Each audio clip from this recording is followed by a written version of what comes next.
The film begins with a bunch of rescue divers who had a mission to save the people inside a broken nuclear submarine.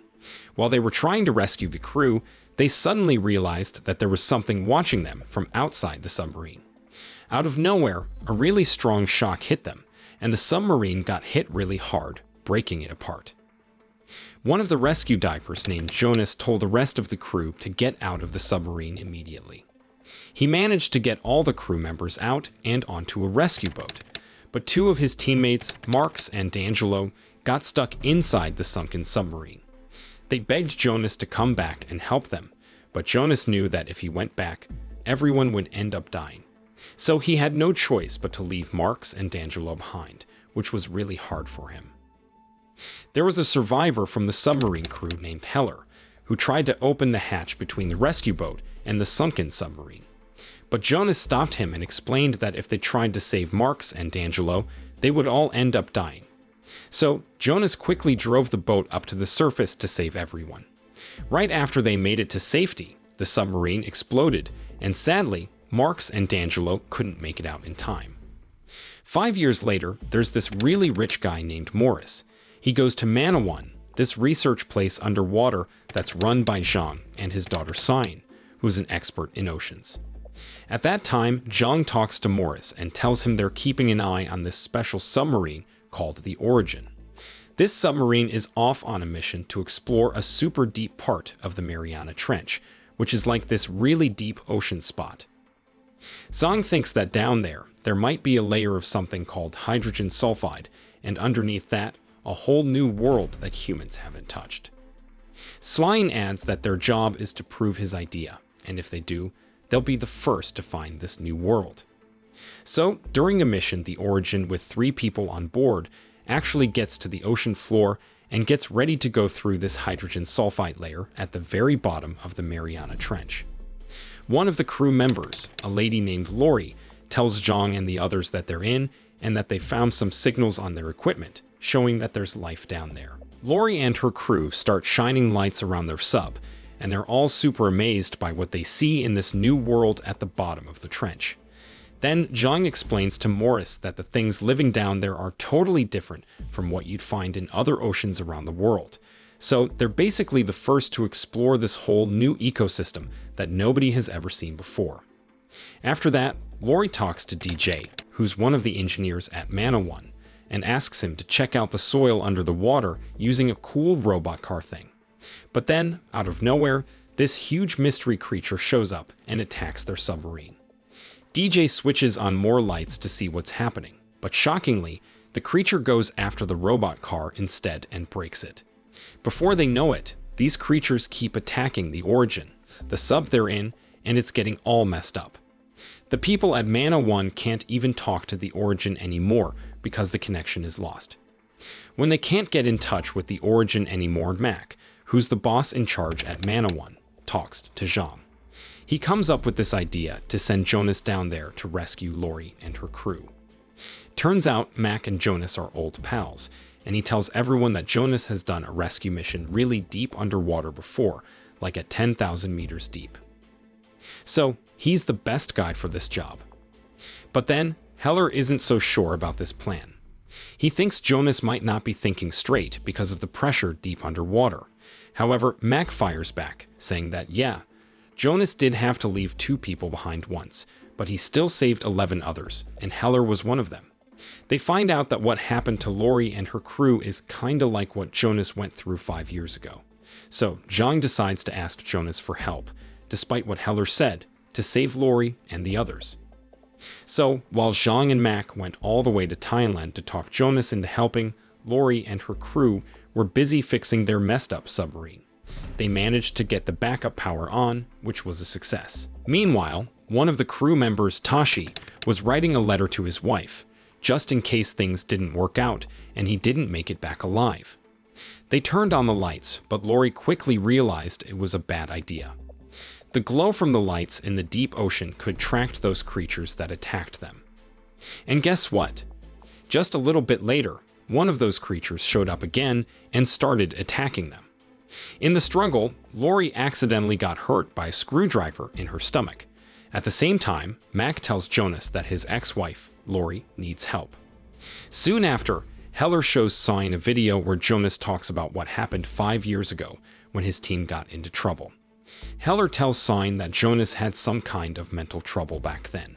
He thinks the same thing could happen again if Sign's dad keeps asking Jonas for help.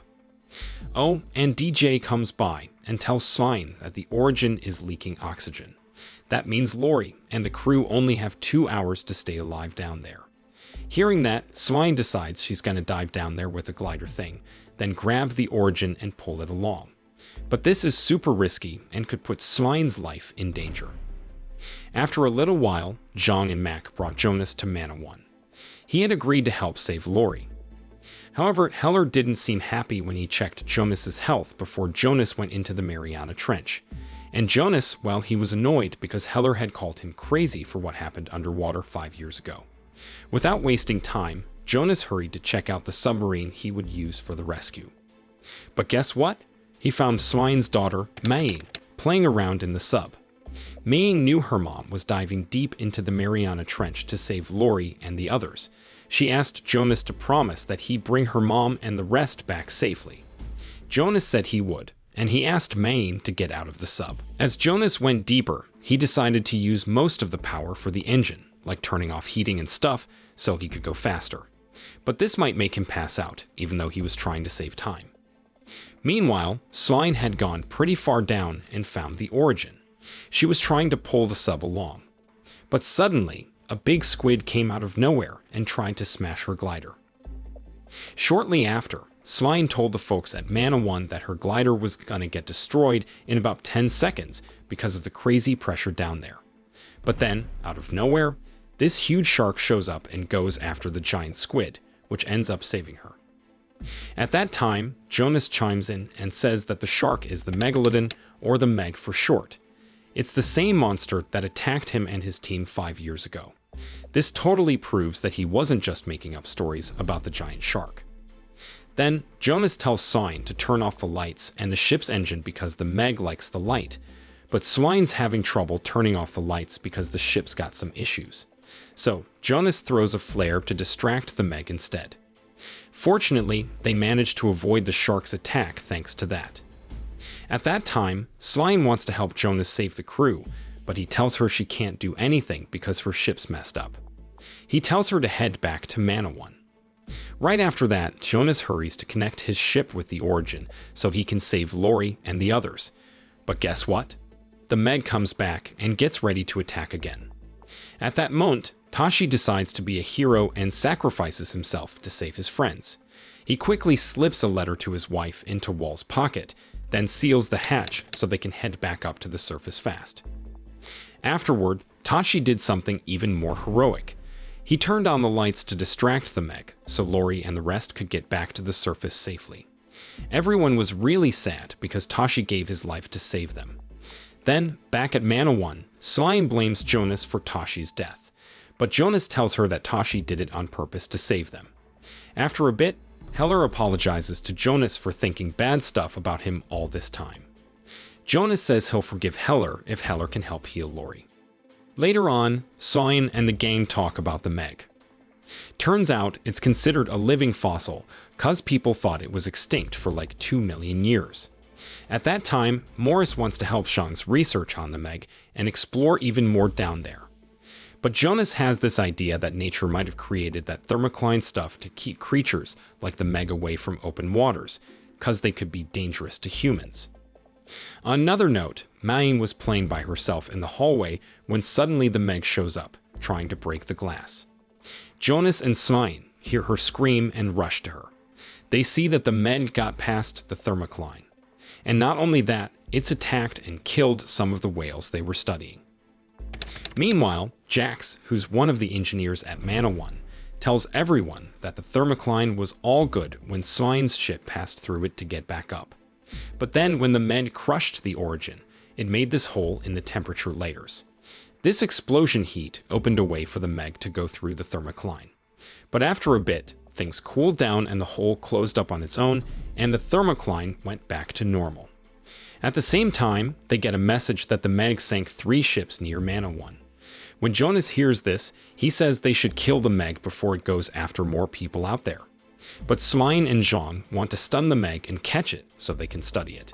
They think it'll be a big help to science. At first, Jonas isn't on board with this plan, but Jean talks him into it by saying they've got a cage big enough to hold the Meg. Max says it'll take them like 20 minutes to get the cage ready. So, Morris comes up with the idea to put a tracker on the Meg. That way, they can follow the shark while they get the cage ready. Since the Meg's been acting all aggressive, Jonas decides to sneakily swim close and put the tracker on it. He actually manages to shoot a tracker into the Meg's fin. DJ starts the engine to pull Jonas back onto the boat right after. But then, the ship's engine starts to vibrate, and that gets the Meg's attention. At that moment, the giant shark starts chasing after them. Jonas almost gets grabbed by it, but Heller and the others manage to pull him out of the water right before the Meg can snatch him. Soon after, Svein decides to use poison to paralyze the Meg. They put her in this tank that's safe from the shark, so she can shoot the poison at it, but things don't work out as planned. The Meg goes crazy and attacks the tank. Unfortunately, Svein starts losing oxygen really fast and passes out, so Jonas dives in to save her. The rest of the crew tries to distract the Meg by throwing bait to keep it away from them. But guess what? That actually makes the Meg attack their ship and Wall falls into the water. Shortly after, Jonas hurries to swim to the ship with Svein.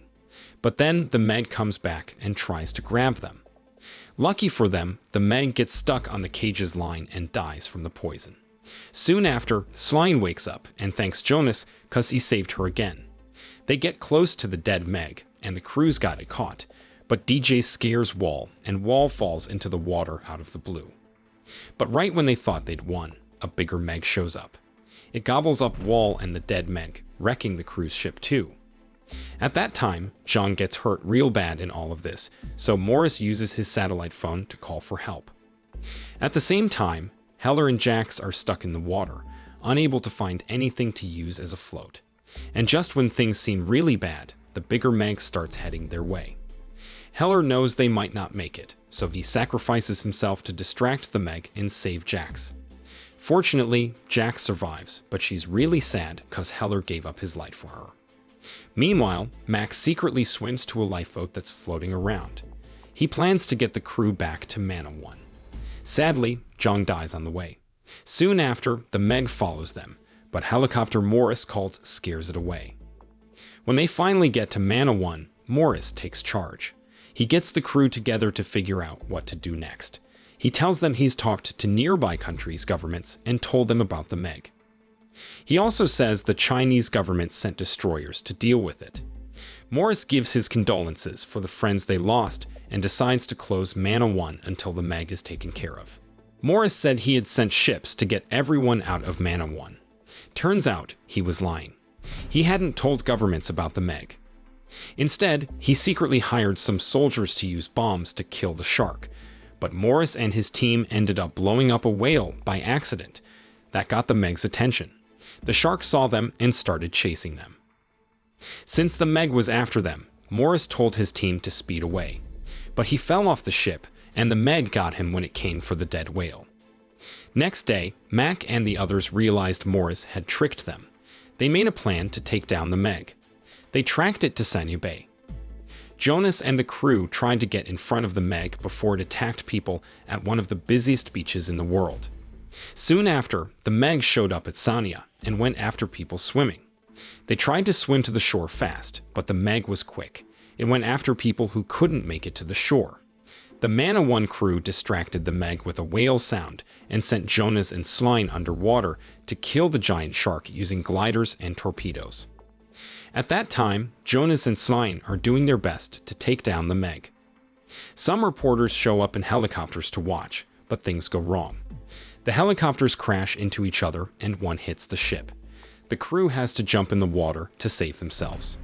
Shortly after, Svein steps up to rescue them, while Jonas keeps fighting the Meg. Fortunately, he manages to hurt the Meg's stomach, but it wrecks his submersible.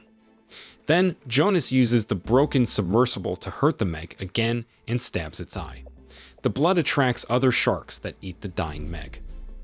Soon after, he joins the rest of the crew on a wedding boat that goes by. He thinks about taking a vacation with Svein and Mani. But there's something else going on. You hear another Meg in the water, hinting that there might be more of them. And the film ends. The moral lesson from this film is always bring enough spare screws when exploring the deep ocean, because you never know when you might need one to fend off giant prehistoric sharks.